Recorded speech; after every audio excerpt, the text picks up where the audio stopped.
देखो, परमेश्वर को यानी लाल को कौड़ी बताया किसने? उन्हीं अज्ञानी ऋषियों, गुरुओं, महर्षियों ने, जिन्होंने परमात्मा के बारे में कै खै का भी ज्ञान नहीं। उन्हीं में से एक देखिएगा महर्षि दानंद। ये देखिएगा, अथ सत्यार्थ प्रकाश है। वेद आदि विविध सदशास्त्र प्रमाणई संवित श्रीमत् परमहंस वर्जाकाचार्य महर्षि दानंद सरस्वती स्वामी विरचित, वही रचित है। प्रकाशक है वैदिक यतिमंडल, दानंद मठ, दीनानगर, पंजाब से।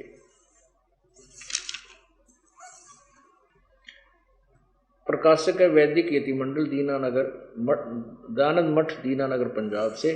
प्रकाशक कहाँ से है? इसके मुद्रक कौन है? प्रिंट कहाँ से हुआ है? आचार्य प्रिंटिंग प्रेस, दानंद मठ, गोहाना मार्ग, रोहतक से। अब इसके 11वें समोल्लास में कलम तोड़ रखी है स्वामी दानंद जी ने कबीर साहब के बारे में लिखने की। ये देखिएगा, एकादश समोल्लास है, पृष्ठ 306 से प्रारंभ होता है। ये सत्यार्थ प्रकाश है। कबीर प्रश्न किसी ने कहा कि कबीर पंथी तो अच्छे हैं। उत्तर स्वामी जी का नहीं। प्रश्न क्यों अच्छे नहीं, स्वामी जी ने से पूछा, और प्रश्नकर्ता कहता है कि पाषाण आदि मूर्ति का खंडन करते थे कबीर जी, और कबीर साहब फूलों से उत्पन्न हुए और अंत में भी फूल हो गए। ब्रह्मा विष्णु महादेव का जन्म नहीं था, तब भी कबीर साहब थे बड़े सिद्ध। जिस बात को वेद पुराण भी नहीं जान सकता उसको कबीर जानता है। सच्चा रास्ता है सो कबीर ही ने दिखलाया है। इनका मंत्र सतनाम कबीर आदि है। उत्तर स्वामी जी का, प्रश्न करता तो बात बहुत निकट बोल रहा है, बहुत सत्य कह रहा है, और ये अड़ंगा करने में तुला हुआ था महर्षि दानंद। ये सत्य को झुठलाना इसका परम नियम था, सिद्धांत था। क्या लिखा है? उत्तर, पाषाण आदि को छोड़ पलंग, गद्दी, तकिए, खड़ाऊं, ज्योति अर्थात दीप आदि का पूजन पाषाण मूर्ति से न्यून नहीं। स्वामी जी कह रहे हैं कि तू पत्थर तो छोड़, वो तो पलंग यानी जिस पर कबीर जी बैठा करते, गद्दी, उसके तकिए, उसके खड़ाओं पर माथा टेके, और वह जोत लावे, ओह ज्योति यानी हवन करें। ज्योति माने हवन, ज्योति दीप आदि का पूजन पाषाण आदि मूर्ति से न्यून नहीं, यानी पत्थर की पूजा से भी घटिया नहीं। क्या ये ज्योत भी लाना? अरे तरह गजब भैया। फिर कहते हैं क्या कबीर साहब भनूगा था? वह कलियां थी जो फूलों से उत्पन्न हुआ और अंत में फूल हो गया। यहां जो यह बात सुनी जाती है वही सच्ची होगी। एक तो जिस आदमी ने कॉन्फिडेंस नहीं तो वो लेख लिखना ही नहीं चाहिए, जिसको क्लियर पता नहीं कि ये के था, कैसे था, तीनों का यह सुनी जाती है सही होगी। जब तक बेराय नहीं तो फिर इसमें सदग्रंथ में अपने अनुभव में लिख क्यों रहा है? क्लियर सत्य इसी को कहते हैं जो निर्णायक ज्ञान हो, नथिंग एल्स, फाइनल हो। और किसी भी, जैसे इन्होंने इसके अनुवाद में देखना महर्षि दानंद जी के द्वारा भाषा यजुर्वेद या ऋग्वेद जितना भी इसने डंगा कराया है, उसमें हर एक शब्द के बाद लिखा इसका अर्थ या वा, अर्थ ये वा, उसके बाद फिर वा, उसके बाद फिर वा के होता तो कंटिन्यूस होना चाहिए उसका अर्थ। वा का मतलब ये भी उसका है, ये भी उसका है, ये भी उसका है, ये कोई अनुवाद होता है? यहाँ देखो, फिर भी हम इसी को लेते हैं पहले। यहाँ जो ये बात सुनी जाती है वही सच्ची होगी कि कोई जुलाहा काशी में रहता था, उसका लड़का बाला नहीं था। एक समय थोड़ी सी रात्रि थी, बाजार में चला जाता था तो देखा सड़क के किनारे में एक टोकरी में फूलों के बीच में उसी रात का जन्मा बालक था। वह उसको उठा ले गया, अपनी स्त्री को दिया, उसने उस पालन किया। जब वह बड़ा हुआ तब दुल्हे का काम करता था। किसी पंडित के पास संस्कृत पढ़ने के लिए गया, उसने उसका अपमान किया, कहा कि हम दुल्हे को नहीं पढ़ाते। इस प्रकार कई पंडितों के पास फिरा परंतु किसी ने न पढ़ाया। तब ऊट पटांग भाषा बनाकर जुलाहे आदि नीच लोगों को समझाने लगा। अरे तेरा गजब भैया, एक पूरे समुदाय को नीच शब्द प्रयोग करा, जुलाहे आदि नीच लोगों को समझाने लगा। तंबूरे लेकर गाता था। अय है, अब देखो वेद कहेंगे इस बात को पुण्यात्माओं। अब जो स्वामी जी जिसको नकार रहे हैं, दानंद जी जिसको कह रहे हैं वो तो ऐसे था वैसा था, उसका वेद समर्थन करेंगे। कबीर जी के विषय में स्वामी दानंद जी कह रहे हैं तंबूरे लेकर गाता था, भजन बनाता था, विशेष पंडित शास्त्र वेदों की निंदा किया करता था। कुछ मूर्ख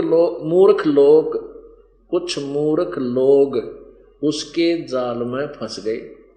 जब मर गया तब लोगों ने उसको सिद्ध बना लिया। जो जो उसने जीते जी बनाया था उसको उसके चेले पढ़ते रहे। कान को मूंद कर जो शब्द सुना जाता उसको अनहत शब्द सिद्धांत कहा है, ठहराया। मन की वृत्ति को सुरती कहते हैं। उसको शब्द सुनने में लगाना, उसी को संत और परमेश्वर का ध्यान बतलाते। वहां काल नहीं पहुंचता। वृक्षी के तुल्य तिलक और चंदन आदि लकड़े के कंठी बांधते हैं। भला विचार देखो कि इसमें आत्मा की उन्नति और ज्ञान क्या बढ़ सकता है। यह मत लड़कों के खेल की लीला है, के तुल्य लीला है। अपने आत्माओं इन महापुरुषों के इसे महापुरुषों ने बैठा दिया भगवान के विषय। लाल को कौड़ी बता रहा। स्वामी जी कहते हैं कि वो पंडितों के पास गया, किसी ने पढ़ाया को नहीं। जब पहले ये पता ही था, अंडरस्टूड था कि कोई भी पंडित के अतिरिक्त उस समय कोई किसी अन्य जाति वाले ब्राह्मण पढ़ाया नहीं करते, तो अब प्रयत्न करना ही व्यर्थ था। तो परमेश्वर ने किसी के पास पढ़ने की आवश्यकता ही नहीं थी। वो तो जगत गुरु है, तत्वदर्शी संत रूप में आते हैं, वही है। वो तो सब ज्ञानों से, सब भाषाओं से, सब लैंग्वेज से परिचित है। परमेश्वर जी के विषय में स्वामी जी दानंद जी ने जो कहा है कि वो तंबूरे लेकर गाता था, भजन बनाता था, कुछ मूर्ख लोग, दुल्हा आदि नीच लोग उसके जाल में फंस गए। अब इसी का समर्थन वेद बताएंगे कि वो परमेश्वर जब बालक रूप में प्रकट होता है, अपनी महिमा आप ही गाता है और उच्चारण करके ऊंचे स्वर में बोलता है, लोकों कीर्तियों के माध्यम से, दोहों के माध्यम से। वो परमात्मा ही होता है। वो कबीर वाणी द्वारा अपनी महिमा बोलता, कबीर गिरह। इसके प्रमाण के लिए देखिए ऋग्वेद मंडल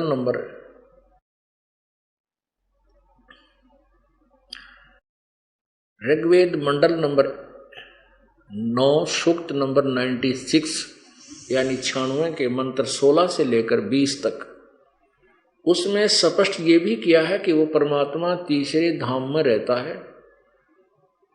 पुण्यात्मा,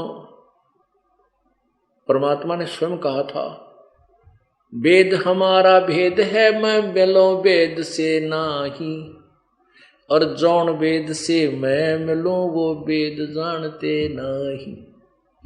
परमात्मा कहते थे वेद, चारों वेद मेरे विषय में गुणगान कर रहे हैं, लेकिन उन वेदों में वर्णित विधि के आधार से मैं प्राप्त नहीं हो सकता। और जौन वेद से यानी जिस वेद से या 5वें वेद से मैं मिलूं उसको वेद जानते ना, क्योंकि यजुर्वेद अध्याय नंबर 40 के मंत्र नंबर 10 और 13 में स्पष्ट किया है। वेद ज्ञान दाता कह रहा है कि वो उस परमात्मा के विषय में कोई साकार यानी उत्पन्न होने वाला बताते हैं, यानी साकार रूप में, कोई नए उत्पन्न होने वाला कहते हैं, वो उसको निराकार बताते हैं। इसका यथार्थ ज्ञान भी तत्वदर्शी संत ही बताएगा। उनसे जाकर के वो ज्ञान सुनो। यही पवित्र गीता जी अध्याय नंबर 4 के श्लोक नंबर 34 में कहा है कि उस तत्व ज्ञान को जो परमेश्वर की वाणी में विद्यमान है, उसका यथार्थ ज्ञान है, साकार है प्रभु या निराकार है, उसको तत्वदर्शी संतों के पास जाकर सुनो, उनसे समझो। तो इससे सिद्ध हो गया कि वेदों और गीता से के ज्ञान से अलग कोई और ज्ञान है, उसको केवल तत्वदर्शी संत ही बता सकता है।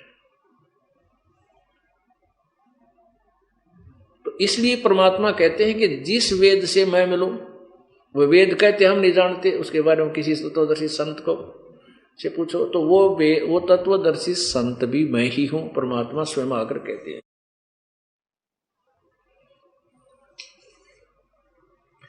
ये देखिएगा यजुर्वेद।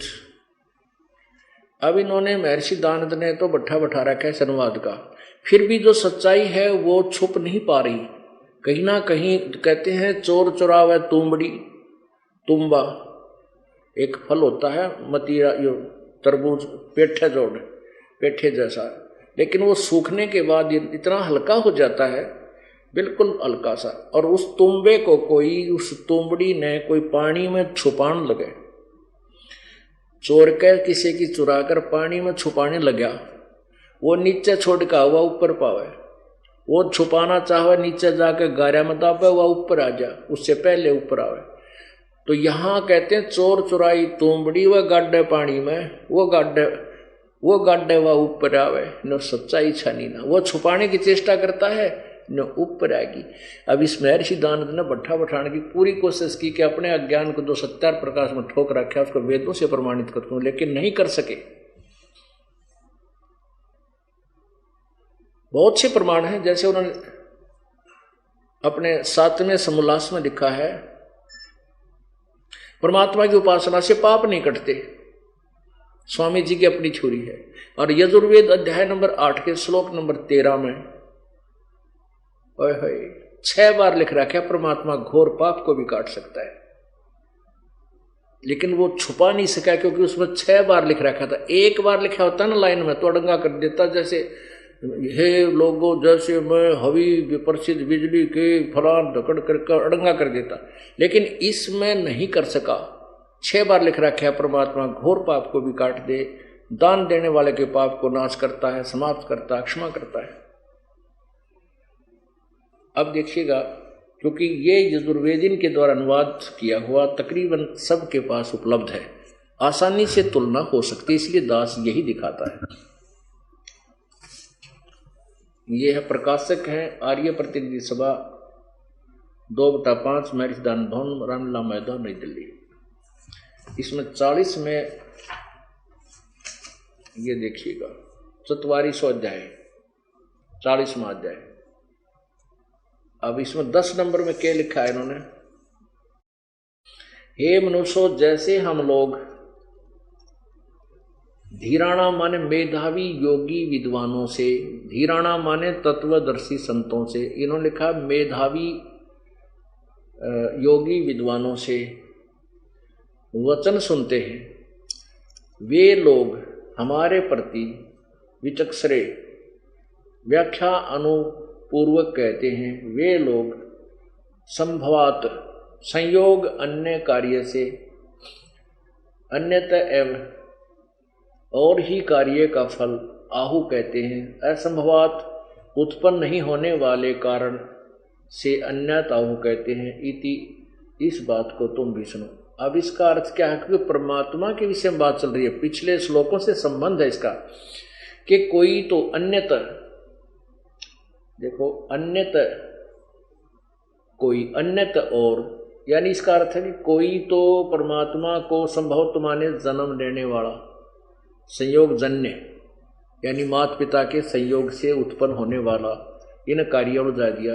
असंभवत उत्पन्न नहीं होने वाला, असंभवात कहते हैं, आहु माने कहते हैं। इसका अर्थ ये है कि कोई तो परमात्मा को उत्पन्न होने वाला कहते हैं, कोई न उत्पन्न होने वाला यानी निराकार बताते हैं। इस सभी ज्ञान को तुम धीराणाम माने मेधावी विद्वानों तत्वदर्शी संतों से सुनो, वे ही तुम्हें बताएंगे, वे हमारे प्रति विचक्षणे माने विस्तार पूर्वक बताते हैं। अब इससे सिद्ध हो गया कि वेद ज्ञानदाता कह रहा है कि वो परमात्मा के विषय में कोई कुछ कहता है, कोई तो कहता है भगवान जन्म लेता है, अन्य दूसरे कहते हैं जन्म नहीं लेता, यानी साकार नहीं है, वो निराकार है। इस विशेष इसका ज्ञान विस्तार पूर्वक वो तत्व धीराणाम तत्वदर्शी संत बताएंगे, उनसे सुनो। अब इस दास को परमेश्वर जी ने तत्वदर्शी संत बना के भेजा है। आज से 600 वर्ष पहले कबीर परमेश्वर ने अपनी अमृतवाणी में लिखा है कि धर्मदास तो लाख दोहाई, ये सार शब्द और ये मूल ज्ञान ये कहीं बाहर ना जाए। ये तत्व ज्ञान अभी कहीं जिक्र ना करना। इन अज्ञानी जो संत ऋषि गुरु जो बने बैठे दुनिया को भ्रमित करें न बांटन दे उवा बाई। ये जैसे शनिपात के बुखार में बिरडाया करें न बिरडाओ, इनको ज्ञान किसी को कुछ नहीं। और आने दे वो समय, कहते हैं ये 12 पंथ काल में और चला दिए नकली। उन 12 पंथों में से अंतिम पंथ गरीबदास पंथ लिखा है। कबीर सागर में लिखा है कि उस 12वें पंथ में फिर हम ही आगे चलकर आएंगे और सभी पंथों को समाप्त करके एक ही मार्ग होगा। सब ये जो कुमार्ग है, अज्ञान है, उसको समाप्त करके केवल एक ही तत्व ज्ञान प्रचार करूंगा।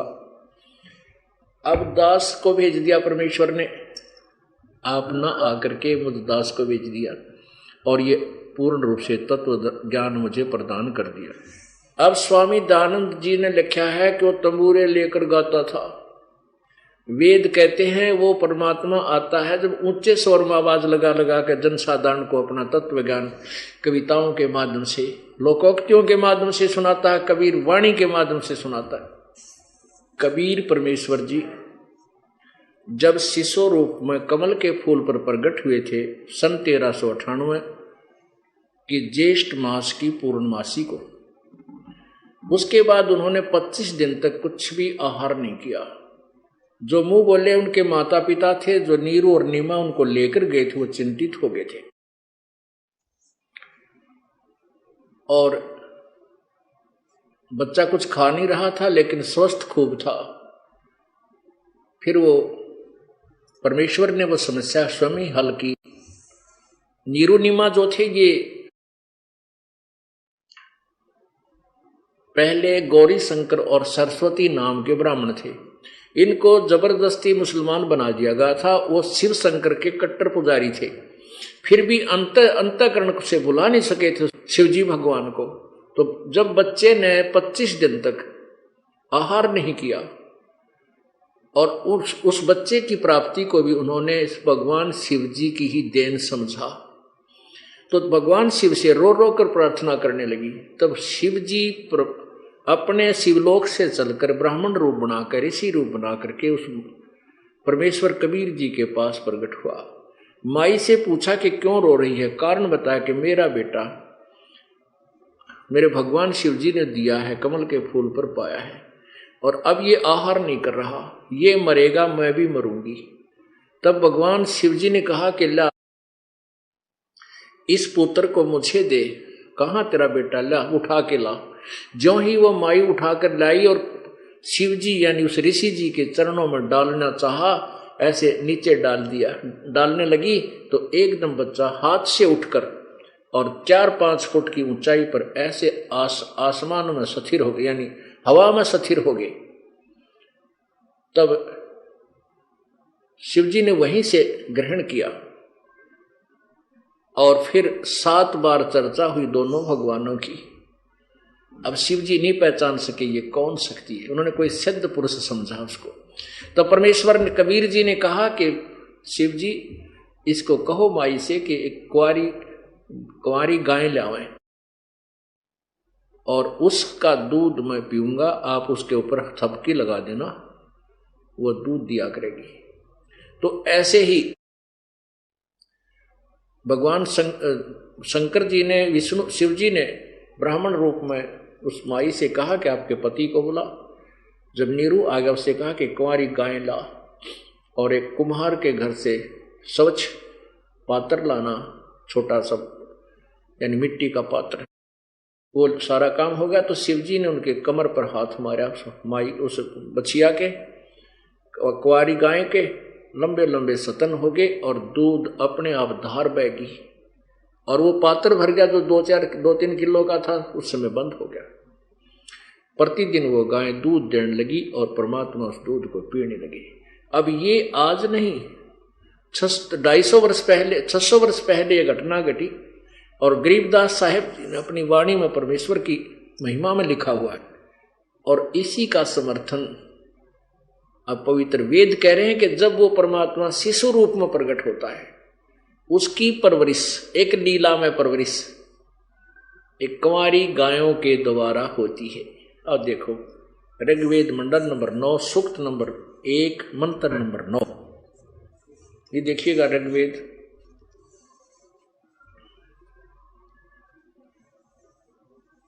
मंडल नंबर 9 और 10, महर्षि दानव सरस्वती, ये कहां से छुपा है? सार्वदेशिक आर्य प्रतिनिधि सभा, महर्षि दान भवन, रामला मैदान, नई दिल्ली, इतने इतने। इसके मंडल नंबर 9 के सूक्त नंबर 1 के, यह है ऋग्वेद मंडल नंबर 9 सूक्त नंबर 1 और मंत्र नंबर 9। इसमें स्पष्ट किया है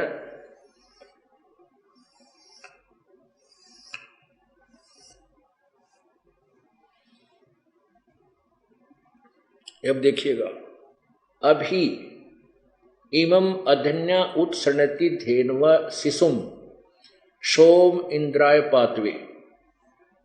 इमं माने उस, सोम माने सोम स्वभाव वाले श्रद्धालु पुरुष को, इसका अर्थ है सोम माने अमर परमेश्वर को, सोम माने अमर परमेश्वर को, शिशुम कुमार अवस्था में ही सब प्रकार से अधन्या धेन्व, अधन्या माने अहिंसनीय, अधन्य माने बिना धनाई, अपने लोकल लैंग्वेज में कहा करें बिना धनाई, जो कभी भी, और अभी माने पूर्ण रूप से, पूर्ण रूप से कभी भी धेनु जो गाय सांड के द्वारा परेशान ना, कभी भी, अभी माने सब प्रकार से, यानी पूर्ण रूप से कभी भी, अहिंसनीय धेनु माने गौवें, अधन्य अभी अधन्य पूर्ण रूप से अहिंसनीय यानी बिना धनाई, जो कभी परेशान ना की गई हो सांड के द्वारा, गौएं यानी कुंवारी, गौएं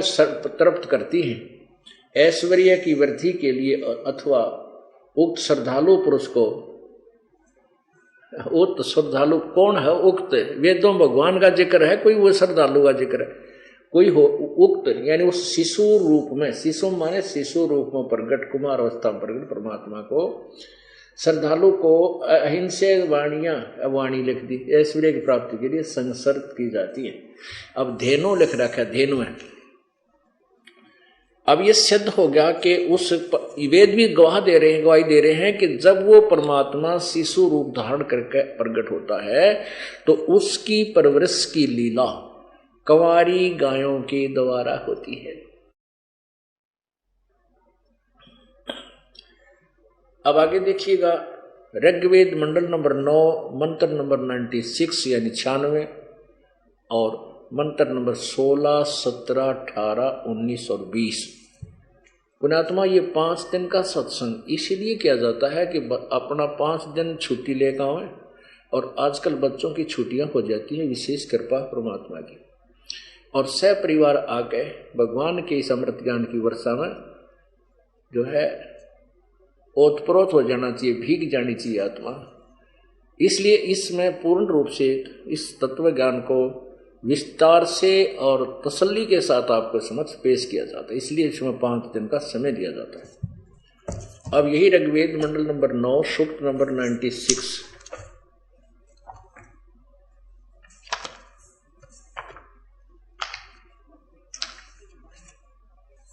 ये देखो मंडल नंबर 9 सूक्त 96 यानी 96 और मंत्र 16 में, इसमें वेद ज्ञान दाता प्रसन्न कर रहा है परमात्मन, हे पूर्ण परमात्मा, गोहम चारु यानी सर्वश्रेष्ठ नाम, ये ब्रैकेट में संस्कृत है, इसमें सब आयुध है, आयुध माने होता है हथियार, शस्त्र, सतोत्र भी, पुय माने गुह चारु नाम, अभिवाजन सप्तरी सर्वश्यामी सरसाभी, पायो भी गा देव सोम। इसका अर्थ क्या कि हे परमात्मन, सर्वोपरि रहस्य यानी चारु श्रेष्ठ नाम जो तुम्हारी संज्ञा है। इसका सीधा अर्थ है कि आपका जो श्रेष्ठ नाम है, आप किस नाम से जाने जाते हैं, अभर्ष उसका ज्ञान कराएं। स्तोत्र भी पूयमान है, आप उपासक लोगों के सतुयमान हैं। सब सवायुध है, अपने स्वाभाविक शक्ति से युक्त हैं और विद्युत के समान ऐश्वर्य के सम्मुख प्राप्त कराइए। हमको प्राणों की विद्या का वेता बनाइए। हे सर्वशक्तिमान परमेश्वर, देव मन परमेश्वर, हमको गा इंद्रियों नियमन का ज्ञाता बनाइए। अब यहाँ देखो, इसमें प्रश्न किया है कि आपका जो श्रेष्ठ नाम है ना, उसको बताइए। अब इसमें बताया वो नाम। अब वो नौवें सूक्त मंडल का मंडल नंबर 9 और सूक्त नंबर 1 का मंत्र नंबर 9 में जो शिशु का जिक्र किया था कि वो परमात्मा जो शिशु रूप में प्रकट होता है तो उसका कुंवारी गायों से प्रवेश होती है, उसी शिशु की यहाँ बात आती है। जब वो परमात्मा शिशु रूप में प्रकट होता है जानबूझकर अपने ज्ञान को प्रदान करने के लिए, हरियंतम माने मनुष्य के शरीर के तुल्य, मनुष्य जैसे बालक बच्चे के रूप में शिशु हरियंतम। तो ये क्या लिखा है ना, ये देखो, कबीर गिरभी कावेना कबीर संत सोम पवित्रम अत्यथे भी रेभन। रेभन का अर्थ होता ऊंचे स्वर में आवाज लगाकर बोलता है। शिशुम जगानम हरियंतम मर्दंती सुबंती वर्हन मरुतो गणेन कबीर गिरभी। ये कवि ऊपर रह लगा हुआ दोनों आधार है, ये यहाँ कबीर गिरभी कावेना कबीर संत सोम। इसको कवि, ये कवि ही बोल देते, इसको कबीर भी बोल सकते हैं, नो प्रॉब्लम। अब देखो आत्मा यहाँ गड़बड़ आती है। ये के टांगड़ा महीनों कहे रामपाल को व्याकरण नहीं आती। अरे भले आदमी हो तुम, न तो व्याकरण आवती ओडंगा कर रखा तुमने वेद ज्ञान का पता है को नहीं, तुम्हारे द्वारा बनाएगी व्याकरण पे के विश्वास करे। अब जिस आदमी ने भगवान के बारे में मेरा ना वेद का अर्थों का अनर्थ कर दिया, उस व्याकरण अपने द्वारा बनाएगी व्याकरण से, तो उस व्याकरण को भी अब चेंज करना होगा अगर कहीं त्रुटि युक्त है, क्योंकि अब तत्व ज्ञान सामने आ रहा है। अब वेद भाषा, ये महर्षि दानंद जी सत्यार प्रकाश में स्वयं कहते हैं कि वेद ज्ञान 7वें समोल्लास में कि भाषा जो है ये भगवान की दी, ये वेद ज्ञान जो है, जो भाषा है वेद ज्ञान का की भाषा है वो प्रभु प्रदत्त है, और व्याकरण आदि महर्षियों ने ऋषियों ने बनाई है उस ज्ञान को समझने के लिए। तो इससे सिद्ध है कि जिन ऋषियों ने कह का भी ना मेरा भगवान का सारा अनुवाद गड़बड़ कर दिया, तो उन्होंने व्याकरण भी गलत बनाई होगी अपने जोड़ जुगाड़ से उस ज्ञान को जोड़ने के लिए। इति सिद्धम के इनके द्वारा बनाएगी व्याकरण भी कंप्लीट नहीं है, पूर्ण नहीं है, तो उसको सेट कर लेंगे। अब देखिएगा ये 16वें का अब 17वां देखो, अपने नाम के बारे में बताया भगवान ने। शिशु जगानम हरियंतम शिशुम, इन्होंने इसका अर्थ क्या किया है, उस परमात्मा को इसका लिखना चाहिए जो शिशु रूप में प्रगट परमात्मा को, जो सदा प्रगट है, जो अत्यंत कमनीय है, उसको उपासक लोग बुद्धि विषय करते हैं और उसकी स्तुति द्वारा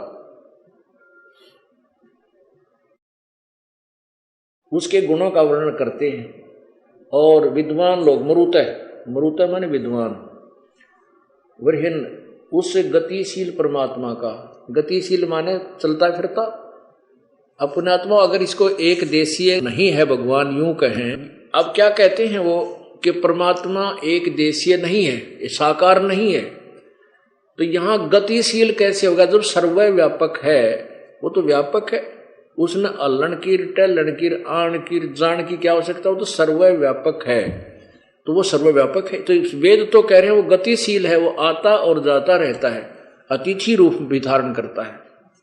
अब ये क्या बता रहे हैं, उस गतिशील ये 17वां श्लोक है। उस गतिशील परमात्मा का गुणों के द्वारा वर्णन करते हैं। अब इसने क्या कर दिया, देख कैसा बट्ठा बैठा दिया अनुवादकर्ता ने। ये कबीर गिरभी, इसको दो भागों में कर दिया। कवि माने कवि लोग, गिरभी माने वाणी द्वारा।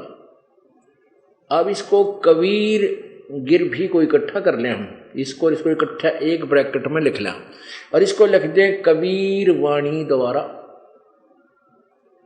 हम कबीर को कबीर बोलन लागे। कबीर अपनात्मा ये इतना अड़ंगा, इतना जटिल बना दिया, इस अज्ञान को इतना ठोक दिया कि इस व्याकरण को समझने के लिए भी हमने पुनः ध्यान देना होगा। अब देखिएगा, ये यजुर्वेद है। इस यजुर्वेद को हम दो संधि करके लिख दें, यजुर्वेद। ये यजुर्वेद लिखते हैं, जैसे अभी आपको स्पष्ट करते हैं। ये देखिएगा, ये आपको ऋषिदास द्वारा कृत, मुझदास कृत, ये आध्यात्मिक ज्ञान गंगा या परमेश्वर का साथ संदेश, गहरी नजर गीता में, इनमें आपको ये मिलेगा, इसका स्पष्टीकरण मिलेगा। ये देखिएगा, ये यजुर्वेद है। अब यजुर्वेद की संधि छेद करके लिखें यजुर जमा में वेद, तो भी वही पवित्र पुस्तक यजुर्वेद का ही बोध है। यजु ऐसे लिख दें हम, इसको यजु बोलें चाहे यजुर बोलें, क्योंकि यहाँ यजुर भी ऐसे लिखा जा सकता है, क्योंकि ऊपर रे लगा है, इसको आधा रे लिख दे नीचे।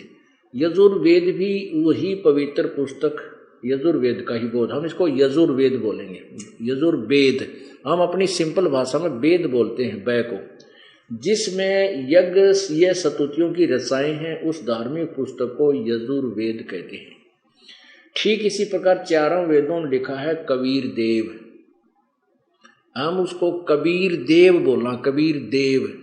और देव माने परमात्मा, कबीर माने कबीर। हम इसलिए कबीरों वेदों में वर्णित इस ज्ञान को, इस शब्द को, परमात्मा के नाम को कबीर देव, कबीर साहब कहने लगे। कबीर परमेश्वर है, वह जो सर्वशक्तिमान जगत पिता, सर्वश्रेष्ठ रचनहार, कुल का मालिक,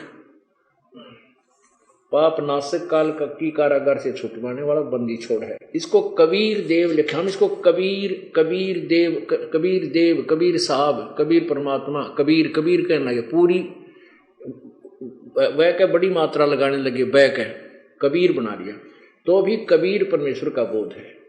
कवि, अब जैसे ये बोलते हैं कवि ही, हम बोलते हैं से कबीर, तो क्या दिक्कत है? हम कबीर कहने लगे, कबीर देव लिखे, तो भी कबीर परमेश्वर का अर्थात कबीर प्रभु का ही बोध है। इसलिए कबीर देव उसी कबीर साहब का बोध करवाता है, उस सर्वशक्तिमान अजर प्रभु के बारे में। अब देखो, इस तत्व ज्ञान को समझने के लिए हमने बहुत कुछ समय भी लगाना पड़ेगा, और निष्पक्ष भाव से, यानी कति ये ना सोचें कि मैंने जो ज्ञान था वो सही है। ज्ञान तो आपका ना मेरा, ये ज्ञान तो सदग्रंथों का है और परमात्मा का दिया हुआ है।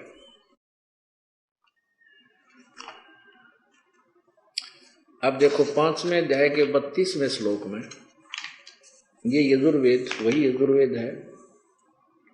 इसके 5वें अध्याय का 5वां अध्याय और श्लोक नंबर 32 में यहाँ स्पष्ट लिखा है, उसी कसी।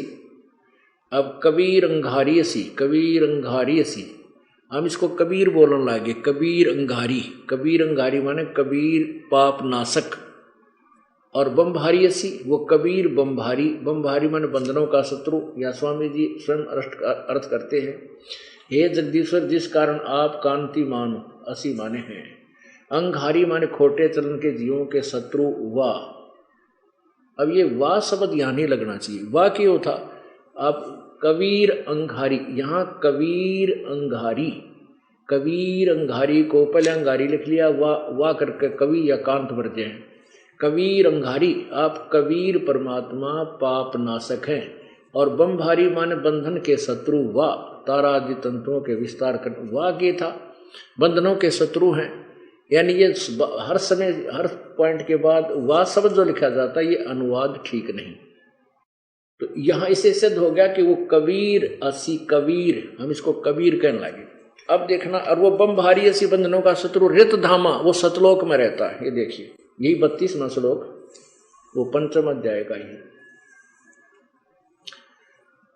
फिर लिखा कि सवर ज्योति, सवर ज्योति स्वयं प्रकाशित, सवर ज्योति ज्योति, स्वर ज्योति माने स्वयं प्रकाशित, इसके अंतरिक्ष को प्रकाश करने वाला, इन्होंने लिखा है। रित धामा माने सतधाम युक्त, रित धाम माने सतधाम, ये कह रहे हम सतलोक कहते हैं, धाम को चाहे लोक कहो, सतलोक युक्त है, वो सतलोक में रहता है। इसी का प्रमाण ऋग्वेद दे रहा है। अब देखो इसी यजुर्वेद अध्याय नंबर 29 में 29 में के 25वें श्लोक में आपको स्पष्ट करते हैं कि कबीर असी परचेता, वो कबीर ही अपने तत्व ज्ञान का बोध कराने वाला है। ये है यजुर्वेद ही, यजुर्वेद चल रहा है इसका 29 29 अध्याय, 29 माने 1 कम 30 यानी 29।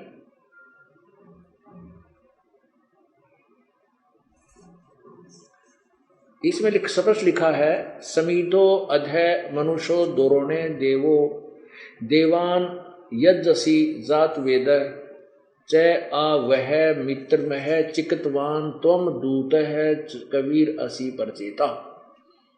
अब यहाँ कबीर, हम इसको कबीर असी, कबीर है, परचेता माने ज्ञान बोध कराने वाला, दूत माने अपने, चिकतवान माने समस्त ज्ञान को लेकर आने वाला, एक दूत रूप में, संदेशवाहक रूप में, वह माने आने वाला, वो कबीर असी परचेता, वो कबीर ही है पर जो है हमें बोध कराने वाला। ये कबीर शब्द है, इसमें इसको हम कबीर बोलने लगे, कबीर कबीर। ये यहाँ अगर कवि अलग शब्द लिख देंगे, इन्होंने कवि लिख दिया, कवि।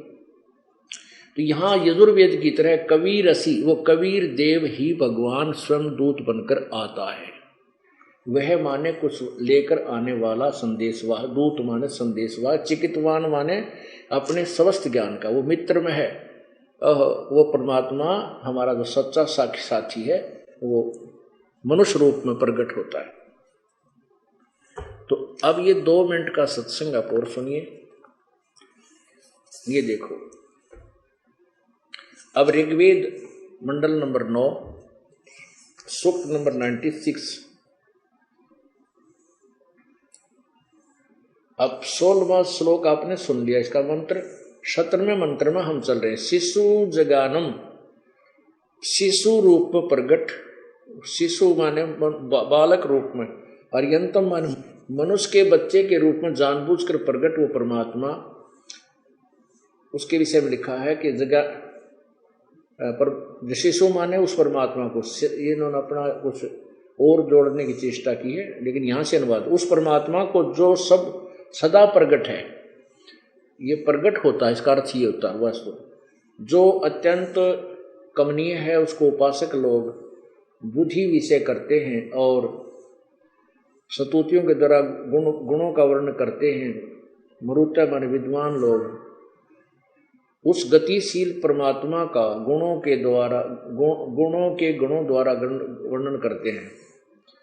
अब यहाँ कवि गिर भी लिख दिया, ये कबीर गिर भी, कबीर वाणी, कबीर देव की वाणी, कबीर प्रभु की वाणी द्वारा काव्यन वाणी कविताओं से उसकी स्तुति करते हैं।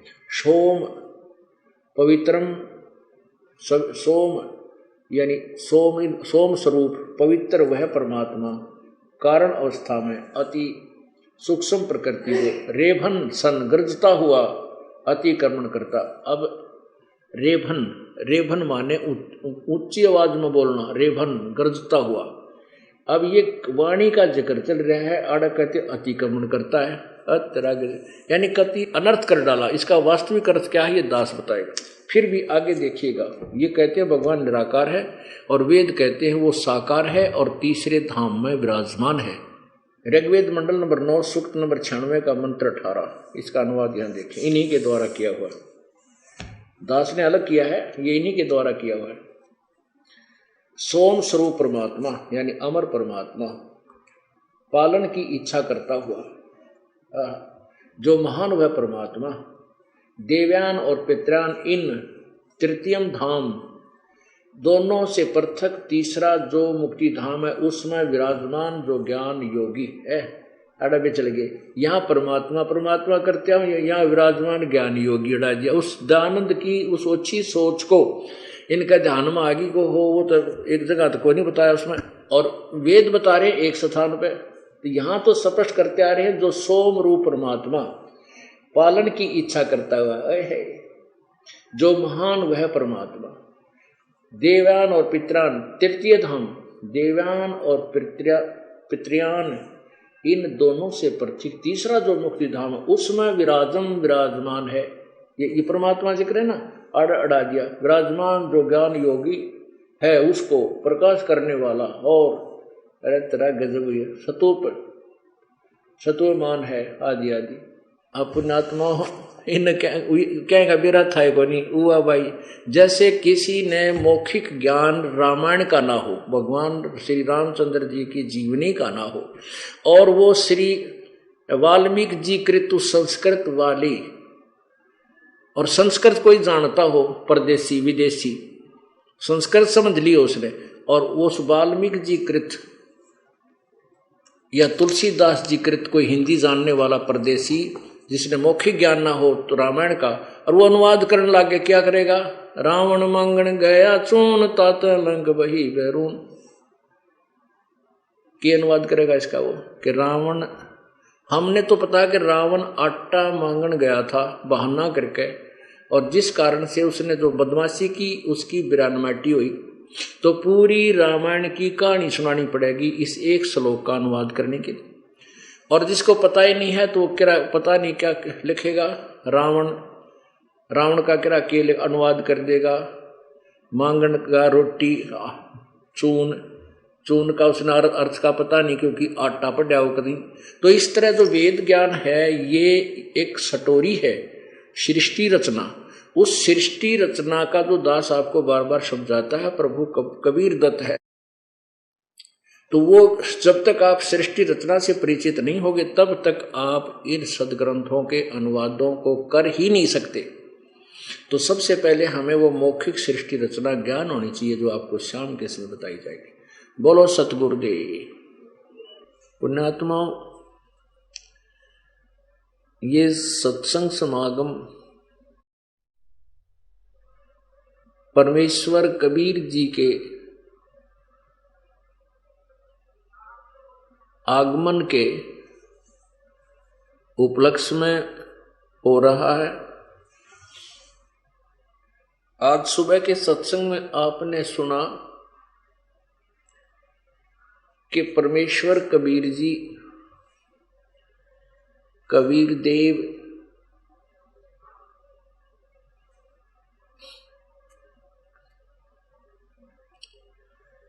अपने तत्व ज्ञान का प्रचार करने के लिए, अज्ञान को हटाने के लिए, जो अज्ञान काल के दूतों ने, काल के संदेश वाहकों ने, नकली गुरुओं ने, नकली महर्षियों ने, जो अज्ञान, आध्यात्मिक अज्ञान फैला रखा होता है, उस अज्ञान का नाश करने के लिए परमेश्वर इस काल के लोक में स्वयं ही प्रकट होते हैं। परमात्मा चारों युगों में आते हैं और एक तत्वदर्शी संत की भूमिका करके एक पूरा जीवन रहते हैं। उस दौरान वे अपने तत्व ज्ञान का प्रचार करके जगह जगह पर जाकर के स्थान स्थान पर खड़े होकर के ऊंचे स्वर में उच्चारण करते हुए अपने तत्व ज्ञान को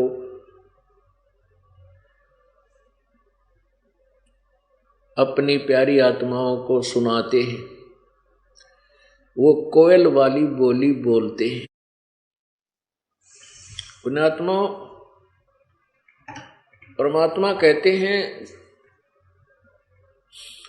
जो जन मेरी शरण है ताका हूं मैं दास, और गैल गैल लाग्या करूं जब तक धरणी आकाश।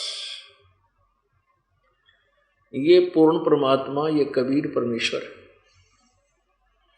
हमारे साथ युगों युगों से है, और हम हैं बालक, और हम हैं वो कि हमने नशा कर रखा है। जैसे इस त्रिगुणमयी माया के द्वारा प्रत्येक प्राणी के ऊपर ऐसा दबाव बनाया हुआ है, ऐसा बनाया गया है कि ये उसके कारण इतना प्रभावित है कि यहाँ के सांसारिक क्रियाएं ही इसको अच्छी लगती है, और इन्हीं में ये अपना जीवन व्यर्थ करता रहता है। जैसे किसी को नशा हो और वो अपने घर ना जाकर के उसकी शुद्ध किसी और दूसरी तरफ धुन लग जाती है तो उधर ही चल पड़ता है, उसको कोई रोकने की चेष्टा करता है तो भी नहीं रुकता है। जैसे किसी ने शराब पी रखी है, जवान बालक है, पिताजी पीछे पीछे फिरता, बेटा तू घर पर चल, वो कहता तो अब पिताजी फिर भी पीछे पीछे फिरता है, वो कहीं गिर जाता है, कहीं ठोकर खाता है, कहीं कीचड़ में पड़ जाता है, और पिता कमजोर है बेचारा, उठा नहीं पा रहा उसको अकेला। तो ऐसे समझो कि हमारी स्थिति ऐसी है कि हमने इस काल की भांग पी रखी है। यहाँ के सुख सुविधा जो कति नकली हैं, अस्थायी हैं, और क्षण का पता नहीं, अक्षण का पता नहीं ये हमारे साथ हैं कि नहीं, कार और कोठियां। फिर भी हम अंधे हो करके और इन्हीं के पीछे पड़े हुए हैं, और परमात्मा हमारे पीछे पीछे पड़ा हुआ है। वो हमें कहता है कि ये तेरा घर नहीं, ये तेरी संपत्ति नहीं, ये तेरा परिवार नहीं, यह तेरा घर बार नहीं है, ये तेरा सच्चाई स्थान नहीं है। तू भक्ति कर, और एक स्थान है जहां तू जाने के बाद कभी मृत्यु को प्राप्त नहीं होगा, वहां तुझे सच्चाई स्थान प्राप्त होगा, वहां चल। हम एक बार तो प्रभावित होते हैं, थोड़ी सी सुन लेते हैं, फिर उसी सपीड़ते इसी काल के जाल में ही उलझे रह जाते। परमात्मा इतने दयालु हैं कि हमें फिर रह रह कर आकर के चेताते हैं, और अपने निज घर की जानकारी, निज घर का संदेश देते हैं। तो वो परमात्मा चारों युगों में आते हैं, और जैसे आज से 600 वर्ष पहले लगभग सन 1398 में परमेश्वर प्रकट हुए थे, एक नवजात शिशु का रूप धारण किया था सतलोक से आकर के, स्वयं किसी मां से पैदा नहीं हुए थे, और फिर एक पूरे मनुष्य का जीवन जीकर अतिथि रूप में आए थे, और सह शरीर चले गए थे। 120 वर्ष 5 वर्ष की आयु में ही परमात्मा ने प्रवचन शुरू कर दिए थे, और बड़े बड़े विद्वानों के छक्के छुड़ा दिए थे। जो वेदों के ज्ञाता कहलाते थे उनके पास जवाब नहीं था, जैसे आज जवाब नहीं किसी के पास। वही ज्ञान दास सुना रहा जो परमात्मा 600 वर्ष पहले सुनाया करते थे, आज किसी के पास इसका उत्तर नहीं है जो दास प्रश्न करता है।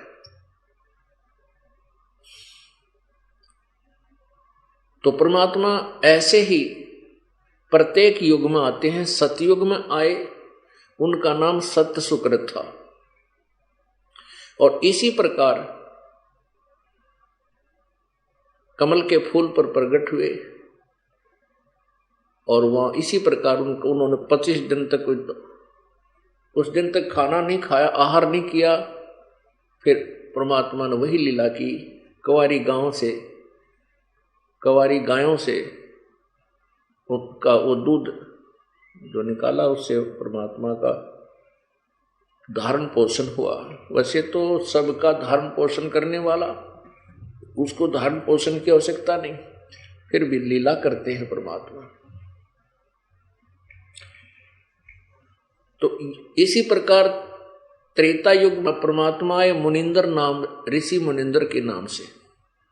उस समय भी सतयुग में आए, उस समय भी अपने तत्व ज्ञान का प्रचार किया था।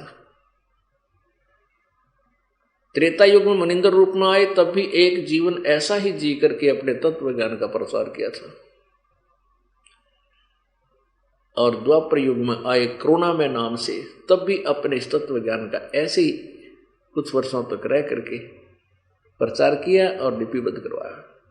और कलयुग में परमात्मा उसी प्रकार आए और अपने तत्व ज्ञान का प्रचार किया और लिपिबद्ध करवाया। जो आज हमारे काम आ रहा है, उसी के आधार से हम चल रहे हैं और उसी का समर्थन सब सदग्रंथों ने दिया है। अब जैसा कि आपने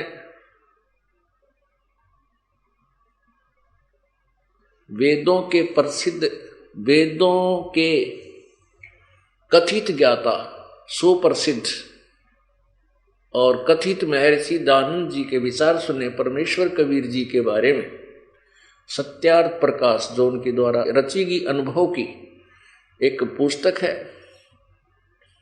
उसके 11वें समोल्लास में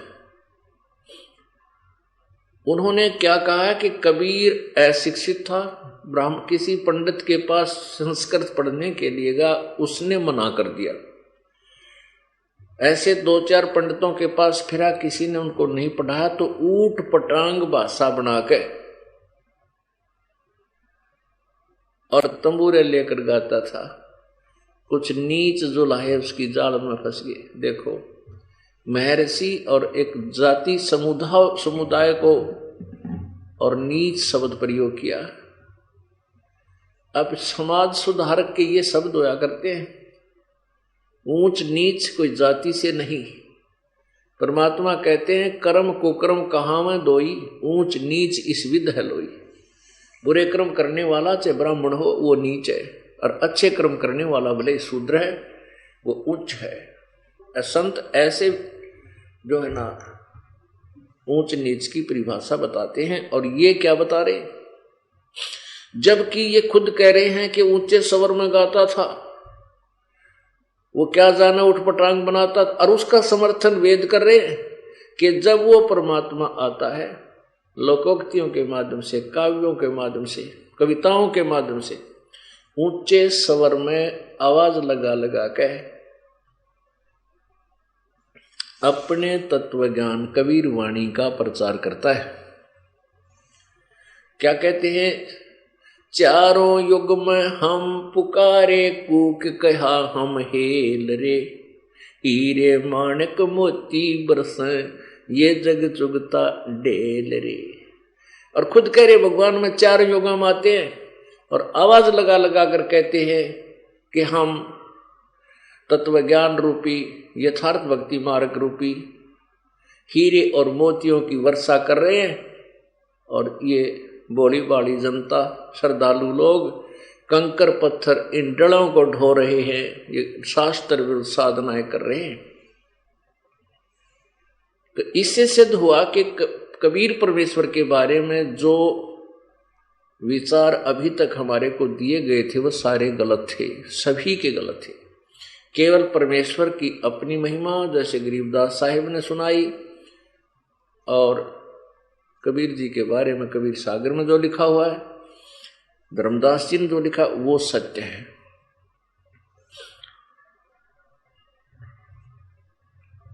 परमात्मा के विषय में वेद समर्थन करते हैं। आज सुबह के सत्संग में आपको सुनाया था, लेकिन वो पूरा नहीं कर पाए, समय का अभाव था। अब उसको विस्तार से आपके समक्ष पेश करेंगे। पुण्यात्माओं, परमात्मा प्राप्ति करना कोई कठिन काम नहीं है। बहुत ही सबसे सिंपल, सबसे आसान है परमात्मा का पाना। कठिन क्या है कि तत्व ज्ञान प्राप्त होना और इस मन को ये विश्वास हो जाना कि जो मैं क्रिया कर रहा हूं ये सत्य है, सत्य है।